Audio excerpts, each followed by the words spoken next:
The talk did not die down in 9 or even 99 days. The second disappearance of Mr. Bilbo Baggins was discussed in Hobbiton and indeed all over the Shire for a year and a day, and was remembered much longer than that. It became a fireside story for young hobbits, and eventually, Mad Baggins, who used to vanish with a bang and a flash and reappear with bags of jewels and gold, became a favourite character of legend, and lived on long after all the true events were forgotten. But in the meantime, the general opinion of the neighbourhood was that Bilbo, who had always been rather cracked, had at last gone quite mad and had run off into the blue.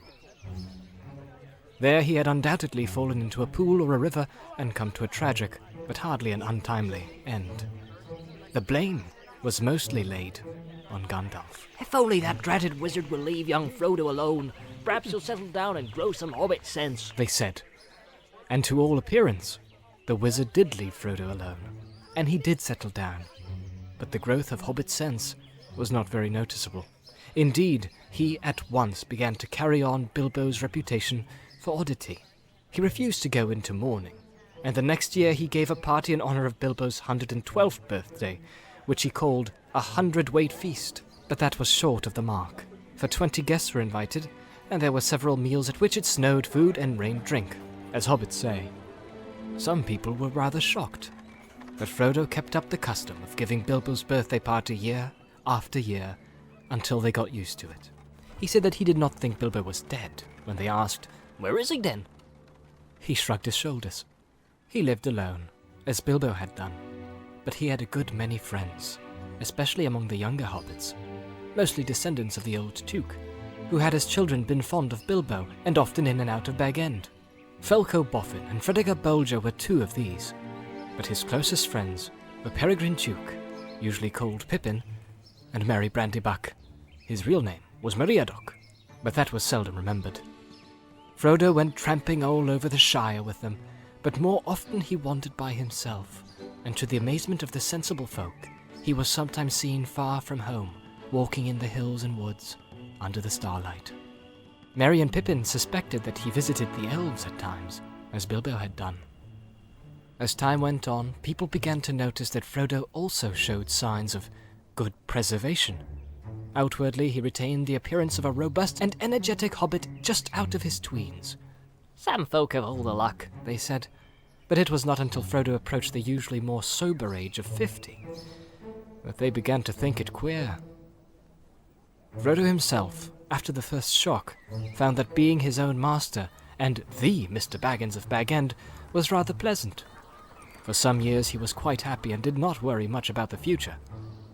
But half unknown to himself, the regret that he had not gone with Bilbo was steadily growing. He found himself wondering at times, especially in the autumn, about the wild lands, and strange visions of mountains that he had never seen came into his dreams. He began to say to himself, "Perhaps I shall cross the river myself one day," to which the other half of his mind always replied, "Not yet." So it went on, until his 40s were running out, and his 50th birthday was drawing near.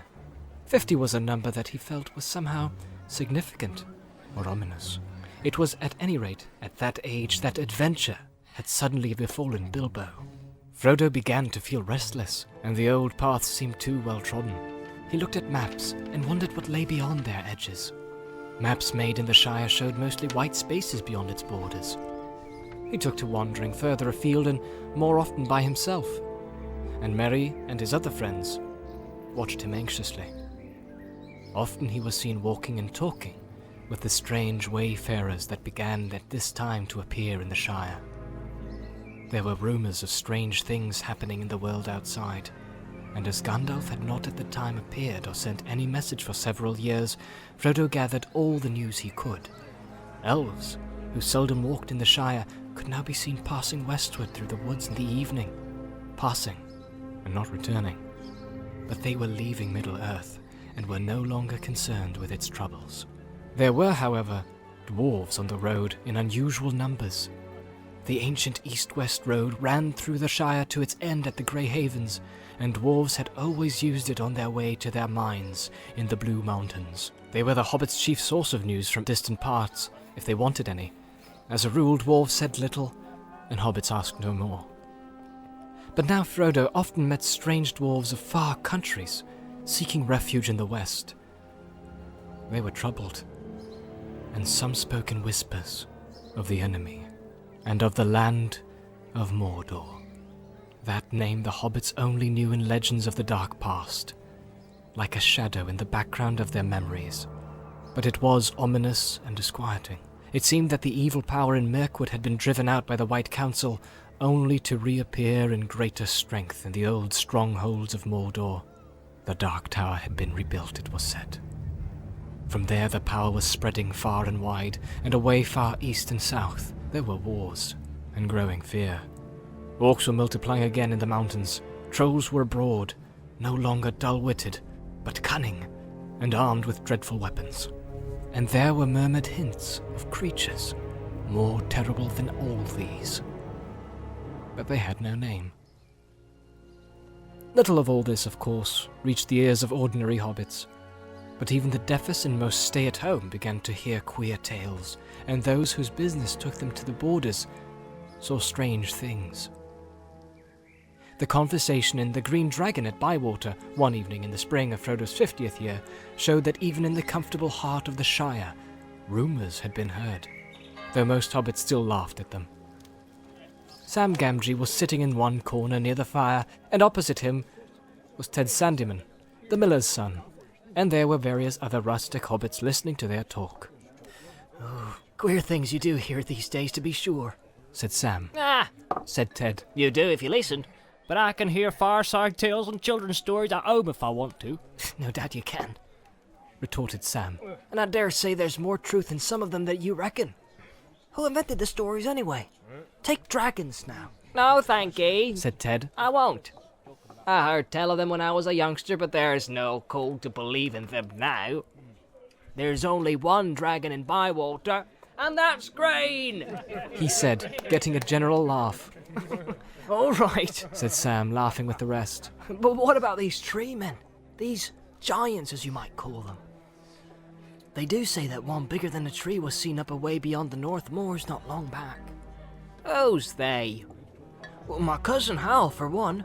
He works for Mr. Buffin at Overhill, and goes up to the North Farthing for the hunting. He saw one. Says he did, perhaps. Your Hal's always saying he's seen things, and maybe he's seen things that ain't there. But this one was as big as an elm tree and walking. Walking 7 yards to a stride if it was an inch. Then I bet it wasn't an inch. What he saw was an elm tree like as not. But this one was walking, I tell you.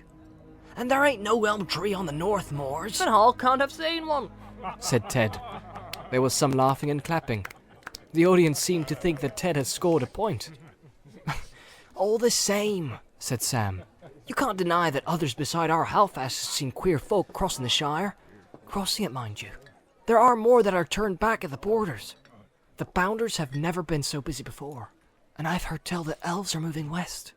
They do say they're going to the harbours, out away beyond the White Towers. Sam waved his arm vaguely. Neither he nor any of them knew how far it was to the sea, past the old towers, beyond the western borders of the Shire.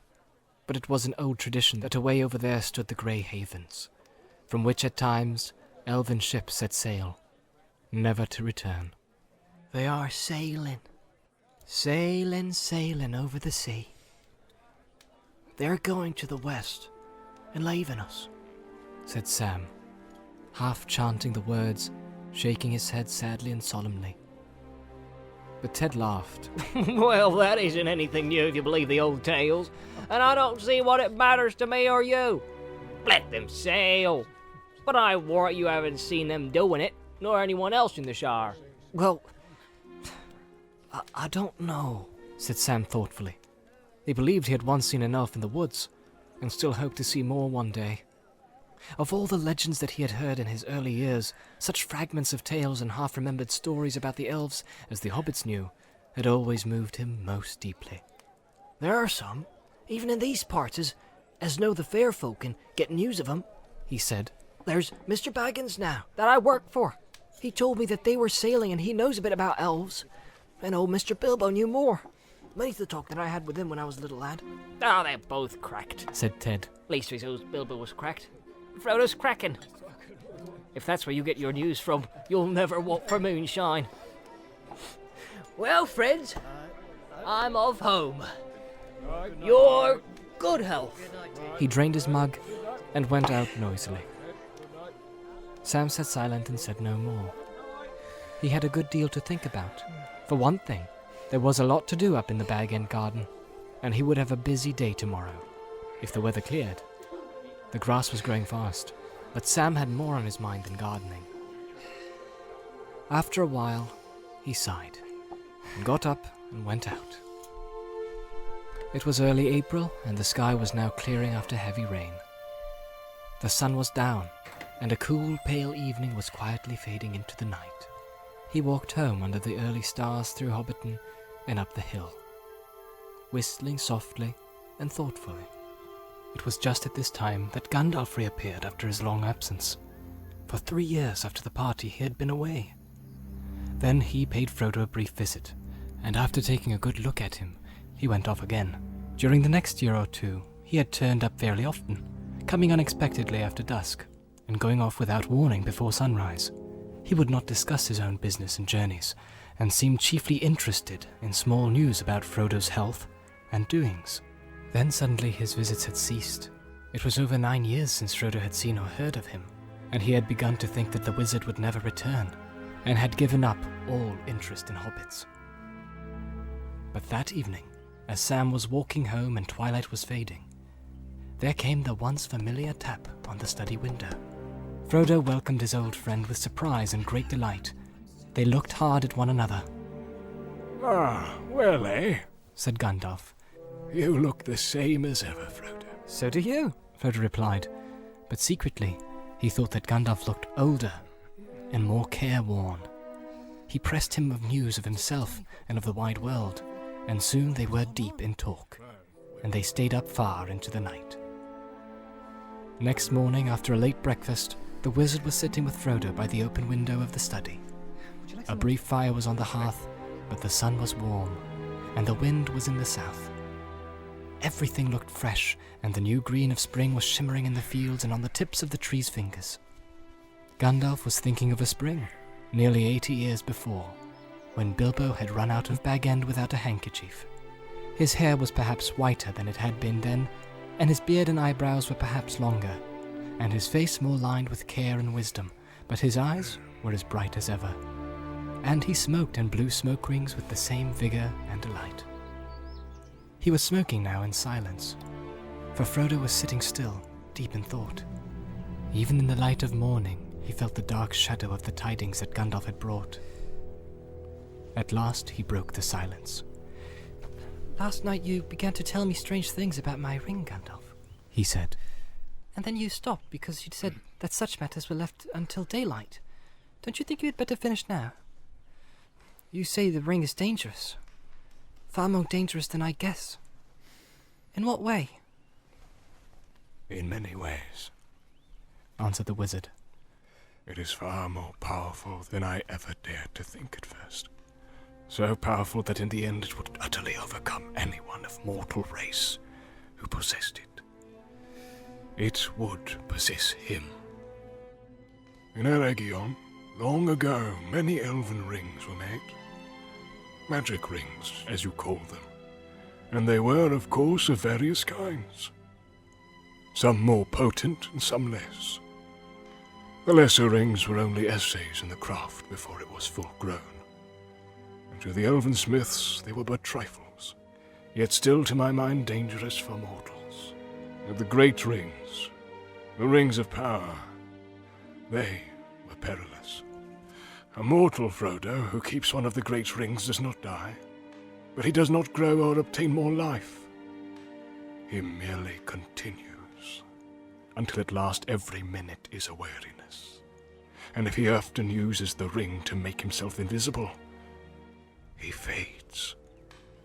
He becomes, in the end, invisible permanently, and walks in the twilight under the eye of the dark power that rules the rings.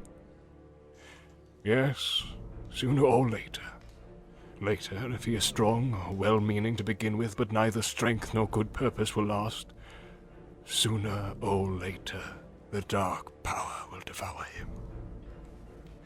How terrifying, said Frodo.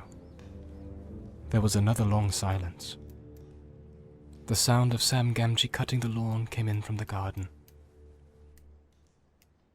How long have you known this? Asked Frodo at length. And how much did Bilbo know? Bilbo knew no more than he told you, I am sure, said Gandalf. He would certainly never have passed on to you anything that he thought would be a danger, even though I promised to look after you. He thought the ring was very beautiful, and very useful at need, and if anything was wrong or queer, it was himself. He said that it was growing on his mind, and he was always worrying about it. But he did not suspect that the ring itself was to blame. Though he had found out that the thing needed looking after, it did not seem always of the same size or weight. It shrank or expanded in an odd way, and might suddenly slip off a finger where it had been tight. Yes, he warned me of that in his last letter, said Frodo. So I have always kept it on his chain. Very wise, said Gandalf. But as for his long life, Bilbo never connected it with the ring at all. He took all the credit for that to himself, and he was very proud of it. Though he was getting restless and uneasy, thin and stretched, he said. A sign that the ring was getting control. How long have you known all this? Asked Frodo again. No, said Gandalf. I have known much that only the wise know, Frodo. But if you mean known about this ring, well, I still do not know, one might say. There is a last test to make. But I no longer doubt my guess. When did I first begin to guess? He mused, searching back in memory. Let me see. It was in the year that the White Council drove the Dark Power from Mirkwood, just before the Battle of Five Armies, that Bilbo found this ring. A shadow fell on my heart then, though I did not know yet what I feared. I wondered often how Gollum came by a great ring, as plainly it was. That at least was clear from the first. Then I heard Bilbo's strange story of how he had won it, and I could not believe it. When I at last got the truth out of him, I saw at once that he had been trying to put his claim on the ring. Beyond doubt, much like Gollum with his birthday present. The lies were too much alike for my comfort. Clearly the ring had an unwholesome power that set to work on its keeper at once. That was the first real warning I had that all was not well. I told Bilbo often that such rings were better left unused, but he resented it, and soon got angry. There was little else that I could do. I could not take it from him without doing greater harm, and I had no right to do so anyway. I could only watch and wait. I might perhaps have consulted Saruman the White, but something always held me back. Who is he? Asked Frodo. I've never heard of him before. Maybe not, answered Gandalf. Hobbits are or were no concern of his. Yet he is great among the wise. He is the chief of my order, and the head of the council. His knowledge is deep, but his pride has grown with it, and he takes ill any meddling. The Lord of the Elven Rings, great and small, is his province. He has long studied it, seeking the lost secrets of their making. But when the rings were debated in the council, all that he would reveal to us of his ring lore told against my fears. So my doubt slept, but uneasily. Still I watched, and I waited. And all seemed well with Bilbo, and the years passed. Yes, they passed, and they seemed not to touch him. He showed no signs of age. The shadow fell on me again, but I said to myself, after all, he comes of a long-lived family on his mother's side. There is time yet. Wait. And I waited, until that night when he left his house. He said and did things then that filled me with a great fear that no words of Saruman could allay. I knew at last that something dark and deadly was at work. And I have spent most of the years since then in finding out the truth of it.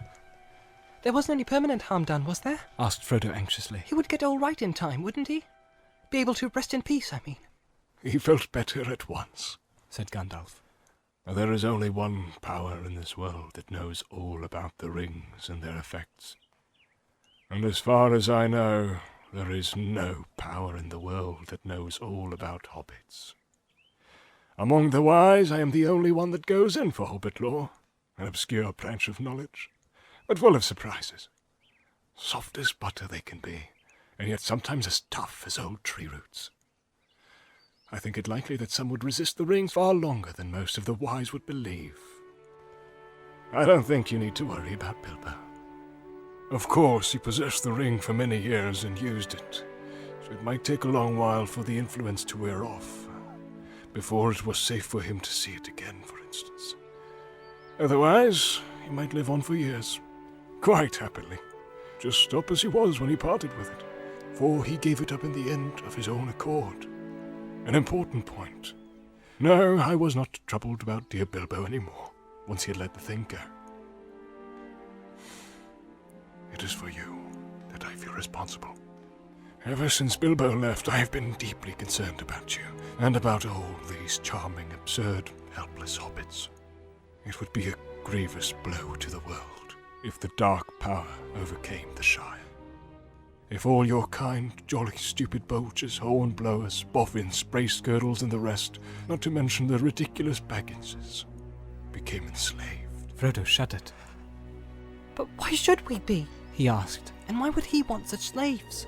To tell you the truth, replied Gandalf, I believe that hitherto, mark you, he has entirely overlooked the existence of hobbits. You should be thankful.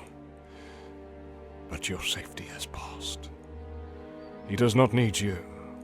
He has many more useful servants. But he won't forget you again.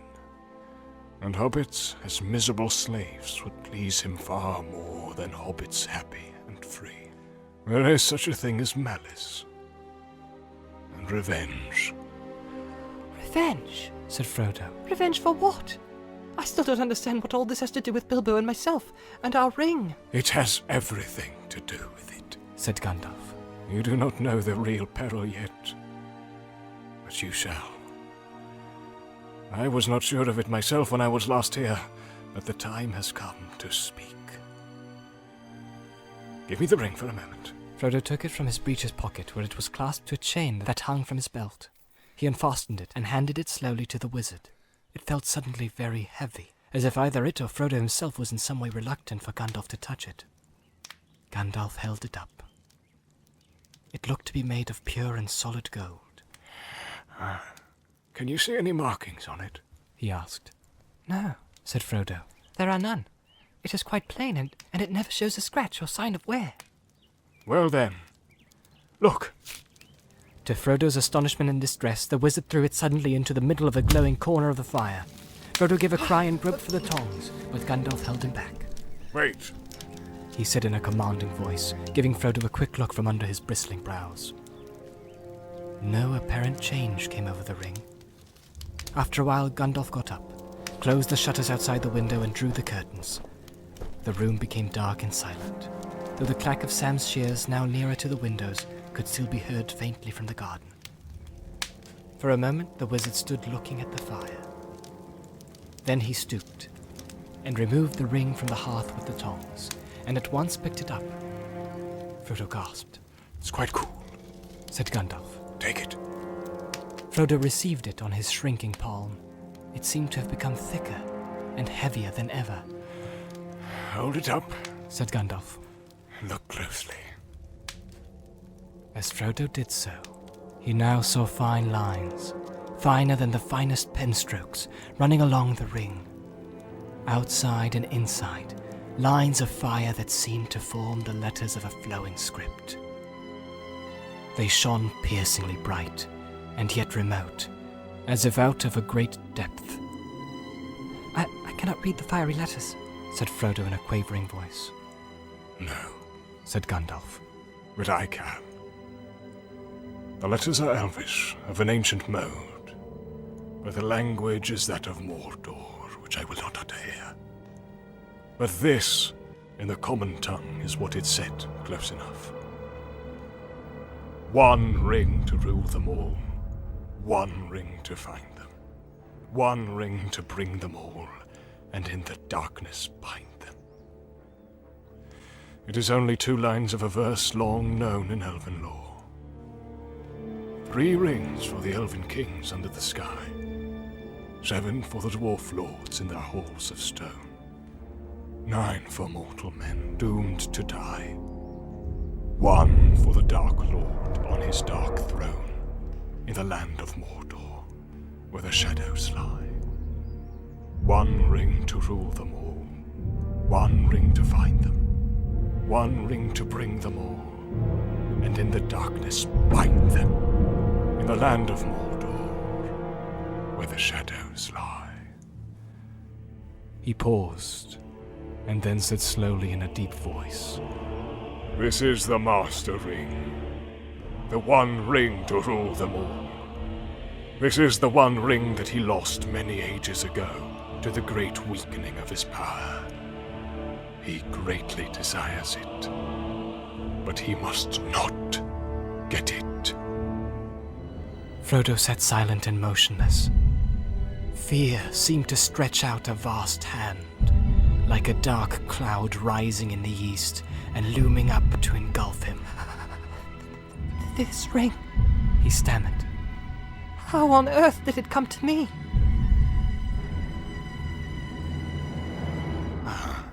Said Gandalf. That is a very long story. The beginnings lie back in the Black Years, which only the lore masters now remember. If I were to tell you all that tale, we should be sitting here when spring had passed into winter.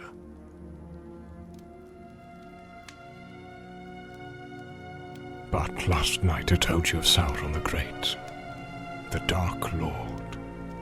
The rumors that you have heard are true. He has indeed arisen again and left his hold in Mirkwood and returned to his ancient fortress in the Dark Tower of Mordor. That name even you hobbits have heard of, like a shadow on the borders of old stories. Always after a defeat and a respite, the shadow takes another shape and grows again. I wish it need not have happened in my time. Said Frodo. So do I, Said Gandalf. and so do all who live to see such times. But that is not for them to decide. All we have to decide is what to do with the time that is given us. And already, Frodo, our time is beginning to look black. The enemy is fast becoming very strong. His plans are far from ripe, I think, but they are ripening. We shall be hard put to it. We should be very hard put to it, even if it were not for this dreadful chance. The enemy still lacks one thing to give him strength and knowledge to beat down all resistance, break the last defenses, and cover all the lands in a second darkness. He lacks the one ring.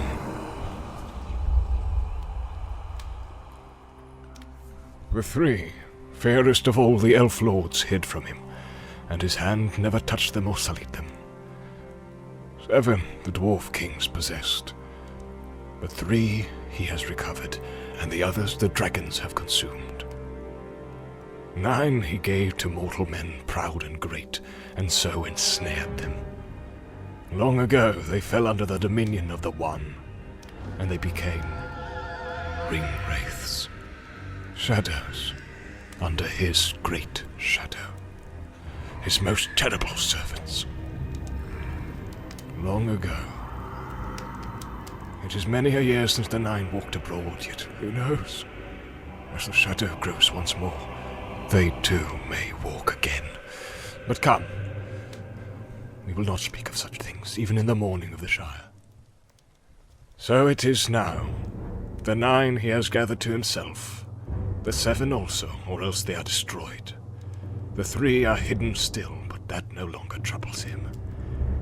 He only needs the 1. For he made that ring himself. It is his, and he let a great part of his own former power pass into it, so that he could rule all the others.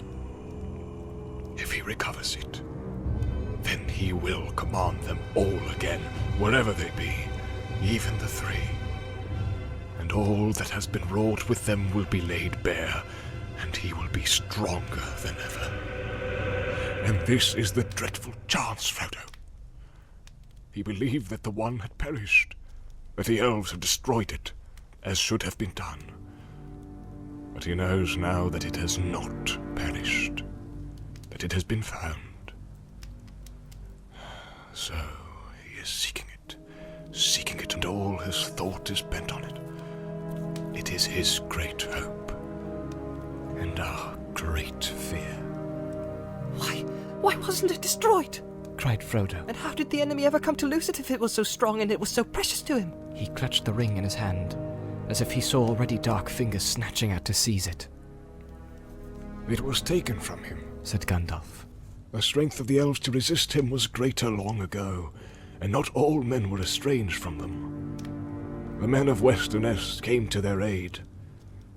That is a chapter of ancient history which it might be good to recall, for there was sorrow then too, and gathering dark, but great valor and great deeds that were not wholly vain. One day, perhaps, I will tell you all that tale, or you shall hear it told in full by one who knows it best. But for the moment, since most of all you need to know how this thing came to you, and that will be tale enough. This is all I will say. It was Gil-galad, Elven King, and Elendil of Westernesse who overthrew Sauron, though they themselves perished in the deed. And Isildur, Elendil's son, cut the ring from Sauron's hand and took it for his own. Then Sauron was vanquished, and his spirit fled and was hidden for long years, until his shadow took shape again in Mirkwood. But the ring was lost. It fell into the great river Anduin and vanished. For Isildur was marching north along the east banks of the river, and near the Gladden fields he was waylaid by the orcs of the mountains, and almost all his folk were slain. He leapt into the waters, but the ring slipped from his finger as he swam, and then the orcs saw him and killed him with arrows. Gandalf paused. And there in the dark pools amid the Gladden fields, He said, the ring passed out of knowledge and legend. And even so much of its history is known now only to a few, and the Council of the Wise could discover no more. But at last, I can carry on the story, I think. Long after, but still very long ago, there lived by the banks of the great river on the edge of Wilderland a clever-handed and quiet-footed little people. I guess they were of hobbit kind, akin to the fathers of the Stoors, for they loved the river, and often swam in it, or made little boats of reeds. There was among them a family of high repute, for it was large and wealthier than most, and it was ruled by a grandmother of the folk, stern and wise in old lore, such as they had. The most inquisitive and curious-minded of that family was called Smeagol. He was interested in roots and beginnings, and dived into deep pools. He burrowed under trees and growing plants. He tunneled into green mounds, and he ceased to look up at the hilltops, over the leaves on the trees, or the flowers opening in the air. His head and his eyes were downward. He had a friend called Deagle, of similar sort, sharper-eyed but not so quick and strong. On a time they took a boat and went down to the Gladden fields, where there were great beds of iris and flowering reeds. There Smeagol got out and went nosing about the banks, but Deagle sat in the boat and fished. Suddenly a great fish took his hook, and before he knew where he was dragged out and down into the water to the bottom. Then he let go of his line, for he thought he saw something shining in the riverbed. And holding his breath, he grabbed at it. Then up he came, spluttering, with weeds in his hair and a handful of mud, and he swam to the bank and behold, when he washed the mud away, there in his hand lay a beautiful golden ring, and it shone and glittered in the sun, so that his heart was glad. But Smeagol had been watching him from behind a tree, and as Deagle gloated over the ring, Smeagol came softly up behind. Give us that, Deagle, my love, said Smeagol over his friend's shoulder. Why? Said Deagle. Because it's my birthday, my love. And I want it, said Smeagol. I don't care. Said Deagle. I've given you a present already. More than I could afford. I found this. And I'm going to keep it. Are you indeed, my love? Said Smeagol. And he caught Deagle by the throat and strangled him, because the gold looked so bright and beautiful. Then he put the ring on his finger. No one ever found out what had become of Deagle. He was murdered far from home, and his body was cunningly hidden. But Smeagol returned alone, and he found that none of his family could see him when he was wearing the ring. He was very pleased with his discovery, and he concealed it, and he used it to find out secrets, and he put his knowledge to crooked and malicious uses. He became sharp-eyed and keen-eared for all that was hurtful. The ring had given him power according to his stature. It is not to be wondered at that he became very unpopular and was shunned, when visible, by all his relations. They kicked him, and he bit their feet.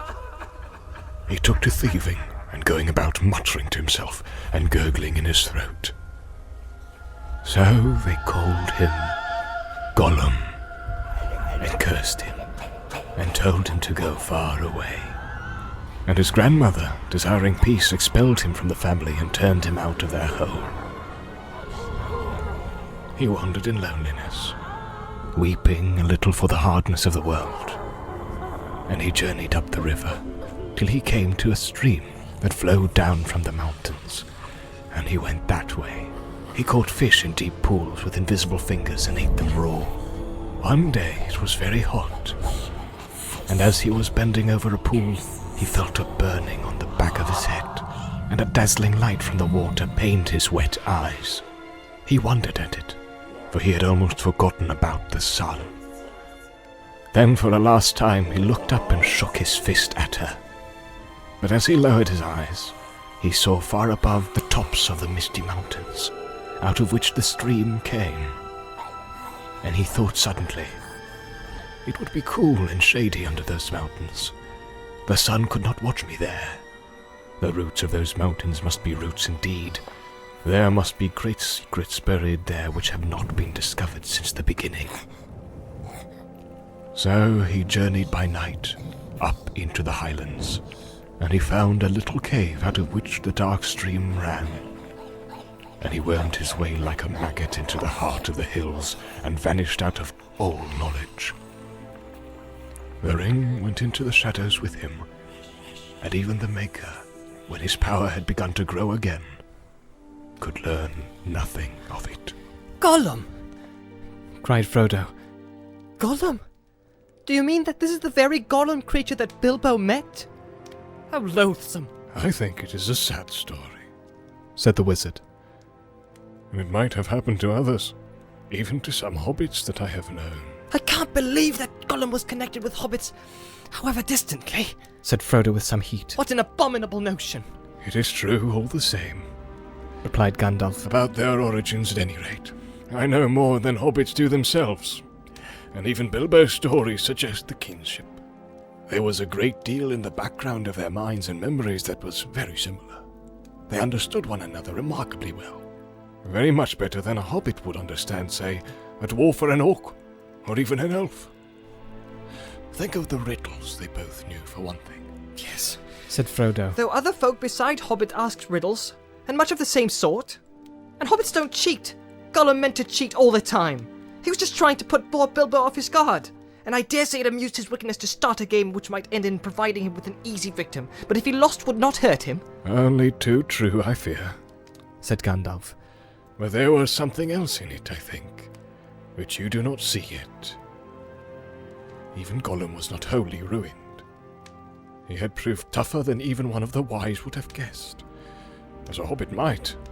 There was a little corner of his mind that was still his own, and light came through it as through a chink in the dark, light out of the past. It was actually pleasant, I think, to hear a kindly voice again, bringing up memories of wind and trees, sun of the grass and such forgotten things. That, of course, could only make the evil part of him angrier in the end. Unless it could be conquered, unless it could be cured. Gandalf sighed. Alas, there is little hope of that for him, yet not no hope. No, not though he possessed the ring so long, almost as far back as he can remember, for it was long since he had worn it much. In the black darkness it was seldom needed. Certainly he had never faded. He is thin and tough still, but the thing was eating up his mind, of course, and the torment had become almost unbearable. All the great secrets under the mountains had turned out to be just an empty night. There was nothing more to find out. Nothing worth doing. Only nasty, furtive eating and resentful remembering. He was altogether wretched. He hated the dark, and he hated the light more. He hated everything, and the ring most of all. Well, what do you mean? Said Frodo. Surely the ring was his precious and the only thing he cared for. But if he hated it, why didn't he get rid of it, or go away, and leave it? You ought to begin to understand, Frodo, after all you have heard. Said Gandalf. He hated and loved it, as he hated and loved himself. He could not get rid of it. He had no will left in the matter. A ring of power looks after itself, Frodo. It may slip off treacherously, but its keeper never abandons it. At most, he plays with the idea of handing it to someone else's care, and that only at an early stage, when it first begins to grip. But as far as I know, Bilbo alone in history has ever gone beyond playing, and really done it. He needed all my help too. And even so, he would never have just forsaken it, or cast it aside.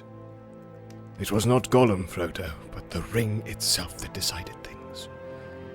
The ring left him. What, just in time to meet Bilbo? Said Frodo. Wouldn't an orc have suited it better? This is no laughing matter. Said Gandalf. Not for you. It was the strangest event in the whole history of the ring so far. Bilbo's arrival just at that time and putting his hand on it, blindly, in the dark. There was more than one power at work, Frodo. The ring was trying to get back to its master. It had slipped from Isildur's hand and betrayed him, and when chance came, it caught poor Deagle, and he was murdered, and after that Gollum, and it had devoured him. It could make no further use of him. He was too small and mean, and as long as it stayed with him, he would never leave his deep pool again. So now, when its master was awake once more and sending out his dark thought from Mirkwood, it abandoned Gollum, only to be picked up by the most unlikely person imaginable. Bilbo, from the Shire. Behind that, there was something else at work, beyond any design of the ring maker. I can put it to no plainer than by saying that Bilbo was meant to find the ring, and not by its maker. In which case, you also were meant to have it. And that may be an encouraging thought. It is not, said Frodo. Though I'm not sure that I understand you. But how have you learned all this about the ring? And about Gollum? Do you really know it all, or are you just guessing still? Gandalf looked at Frodo. His eyes glinted. I knew much, and I have learned much, he answered. But I am not going to give an account of all my doings to you. The history of Elendil and Isildur and the One Ring is known to all the wise. Your ring is shown to be that one ring by the fire writing alone. apart from any other And evidence. when did you discover that? Asked Frodo, interrupting. Just now in this room, of course. Answered the wizard sharply. But I expected to find it. I have come back from dark journeys and long search to make that final test. It is the last proof, and all is now only too clear. Making out Gollum's part and fitting it into the gap in the history required some thought. I may have started with guesses about Gollum, but I am not guessing now. I know. I have seen him. You've seen Gollum! Exclaimed Frodo with amazement. Yes. The obvious thing to do, of course, if one could. I tried long ago, but I have managed at last. Then what happened after Bilbo escaped from him? Do you know that? Not so clearly. What I have told you is what Gollum was willing to tell, though not, of course, in the way that I have reported it. Gollum is a liar. And you have to sift his words. For instance, he called the ring his birthday present, and he stuck to that. He said it came from his grandmother, who had lots of beautiful things of that kind. A ridiculous story. I have no doubt that Smeagol's grandmother was a matriarch, a great person in her way, but to talk of her possessing many elven rings was absurd. And as for giving them away, it was a lie. But a lie with a grain of truth. The murder of Deagle haunted Gollum, and he had made up a defense, repeating it to his precious over and over again as he gnawed bones in the dark, until he almost believed it. It was his birthday. Deagle ought to have given the ring to him. It had previously turned up just so as to be a present. It was his birthday present, so on and on. I endured him as long as I could, but the truth was desperately important, and in the end I had to be harsh. I put the fear of fire on him, and wrung the true story out of him, bit by bit, together with much snivelling and snarling. He thought he was misunderstood and ill-used, but when he had at last told me his history, as far as the end of the riddle game and Bilbo's escape, he would not say any more, except in dark hints. Some other fear was on him greater than mine. He muttered that he was going to get his own back. People would see if he would stand being kicked and driven into a hole and then robbed. Gollum had good friends now. Good friends, and very strong. They would help him. Baggins would pay for it. That was his chief thought. He hated Bilbo and cursed his name. What is more, he knew where he came from. But how did he find that out? Asked Frodo. Well, as for the name, Bilbo very foolishly told Gollum himself, and after that it would not be difficult to discover his country once Gollum came out. Oh yes, he came out. His longing for the ring proved stronger than his fear of the orcs, or even the light. After a year or two he left the mountains. You see, though still bound by desire of it, the ring was no longer devouring him. He began to revive a little.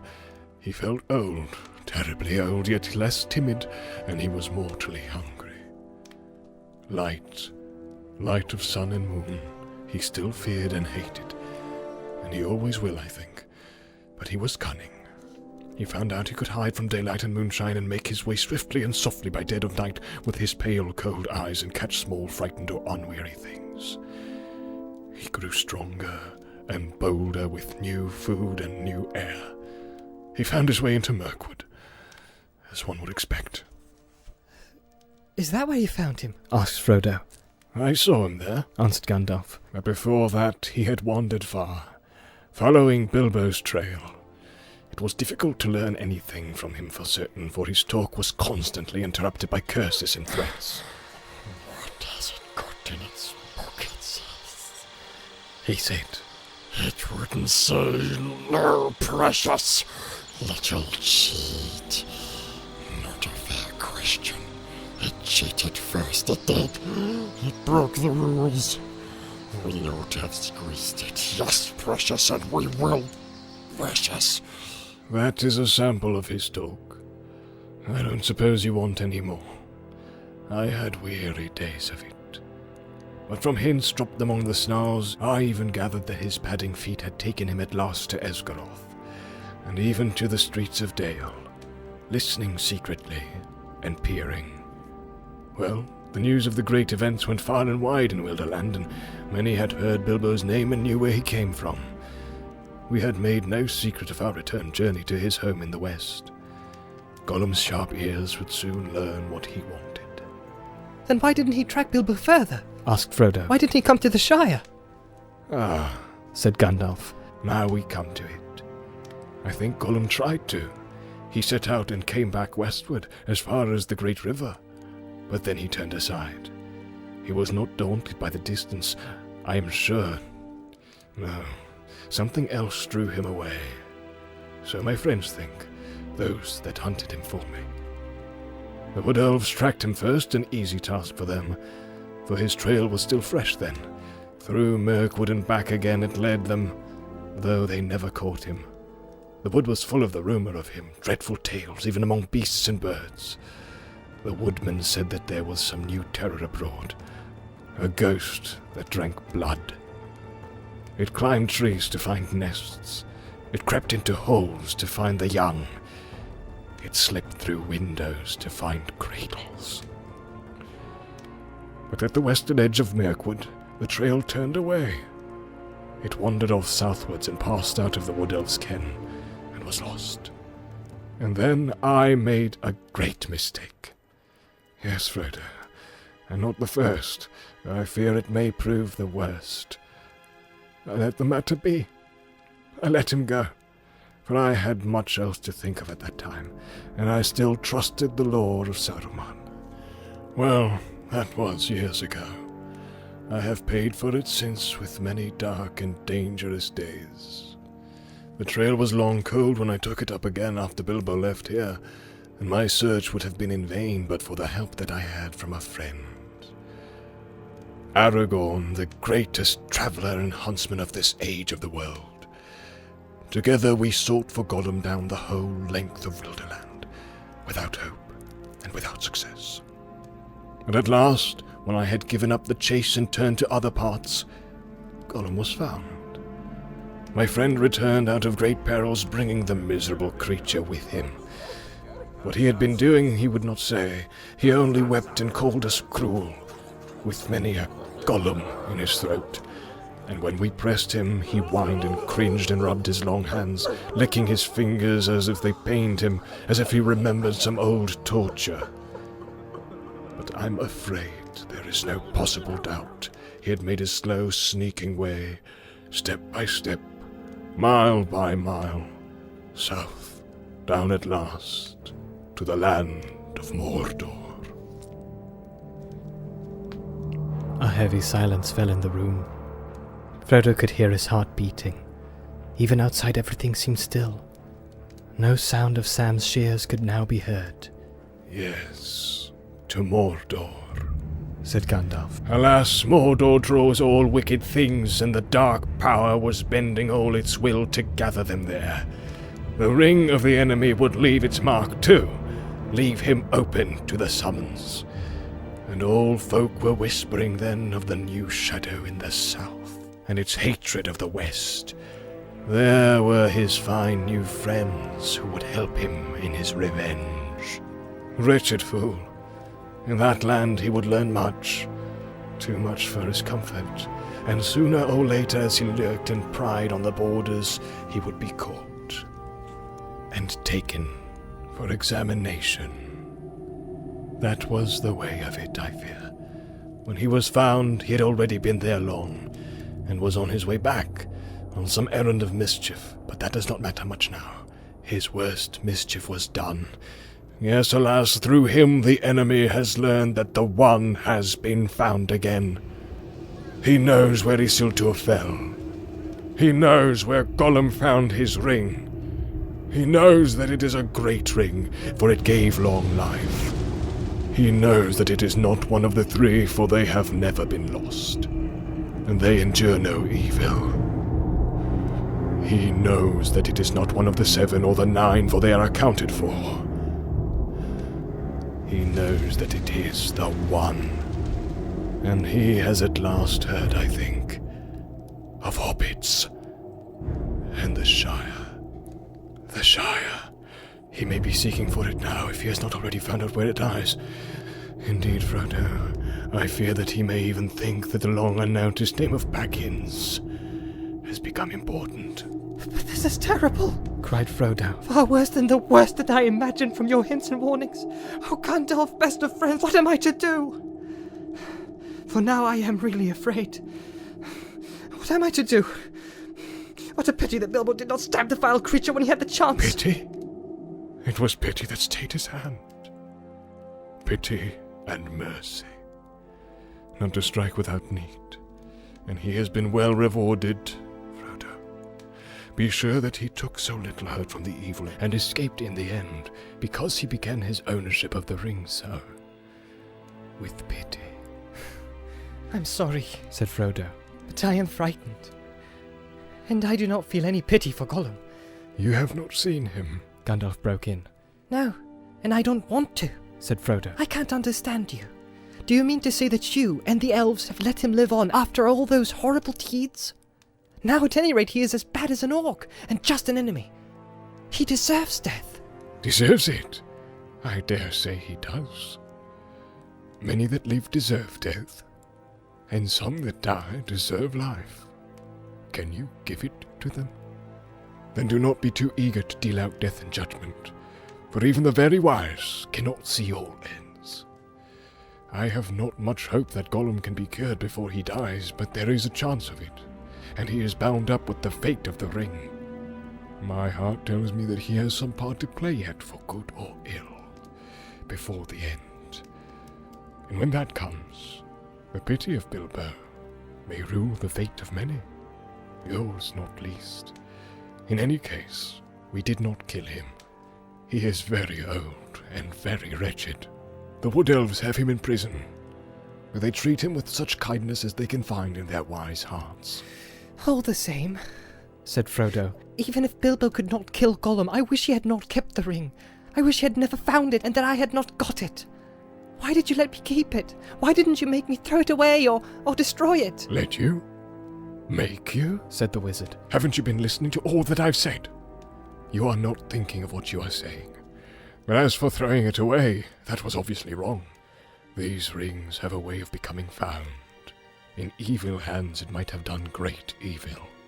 Worst of all, it might have fallen into the hands of the enemy. Indeed, it certainly would, for this is the one, and he is exerting all his power to find it, or draw it to himself. Of course, my dear Frodo, it was dangerous for you, and that has troubled me deeply, but there was so much at stake that I had to take some risk, though even when I was far away, there has never been a day when the Shire has not been guarded by watchful eyes, as long as you never used it. I did not think that the ring would have any lasting effect on you, not for evil, not at any rate for a very long time. And you must remember that 9 years ago when I last saw you, I still knew little for certain. But why not destroy it as you say should have been done long ago? Cried Frodo again. If you had warned me or even sent me a wet message, I would have done away with it. Would you? How would you do that? Have you ever tried?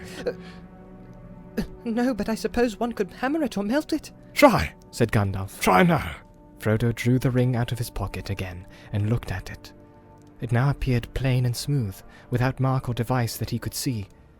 The gold looked very fair and pure, and Frodo thought how rich and beautiful was its colour, how perfect was its roundness. It was an admirable thing, and altogether precious. When he took it out, he had intended to fling it from him into the very hottest part of the fire, but he found now that he could not do so, not without a great struggle. He weighed the ring in his hand, hesitating, and forcing himself to remember all that Gandalf had told him, and then with an effort of will he made a movement as if to cast it away, but he found that he had put it back in his pocket. Gandalf laughed grimly. You see? Already you too, Frodo, cannot easily let it go, nor will to damage it. And I could not make you, except by force, which would break your mind. But as for breaking the ring, force is useless. Even if you took it and struck it with a heavy sledgehammer, it would make no dint in it. It cannot be unmade by your hands, or by mine. Your small fire, of course, would not melt even ordinary gold. This ring has already passed through it unscathed, and even unheated. But there is no smith's forge in the Shire that could change it at all. Not even the anvils and furnaces of the dwarfs could do that. It has been said that dragonfire could melt and consume the rings of power, but there is not now any dragon left on earth in which the old fire is hot enough. Nor was there ever any dragon, not even Ancalagon the Black, who could have harmed the One Ring, the ruling ring, for that was made by Sauron himself. There is only one way. To find the cracks of doom in the depths of Orodruin, the Fire Mountain, and cast the ring in there if you really wish to destroy it. To put it beyond the grasp of the enemy forever. I do really wish to destroy it, cried Frodo. Oh, well, to have it destroyed. I am not made for perilous quests. I wish I had never seen the ring. Why did it come to me? Why was I chosen? Such questions cannot be answered, said Gandalf. You may be sure that it was not for any merit that others do not possess, not for power or wisdom at any rate. But you have been chosen, and you must therefore use such strength and heart and wits as you have. But I have so little of any of these things. You are wise and powerful. Will you not take the ring? No! Cried Gandalf, springing to his feet. With that power I should have power too great and terrible. And over me, the ring would gain a power still greater and more deadly. His eyes flashed and his face was lit by a fire within. Do not tempt me, for I do not wish to become like the Dark Lord himself. Yet the way of the ring to my heart is by pity. Pity for weakness and the desire of strength to do good. Do not tempt me. I dare not take it, not even to keep it safe, unused. The wish to wield it would be too great for my strength. I shall have such need of it.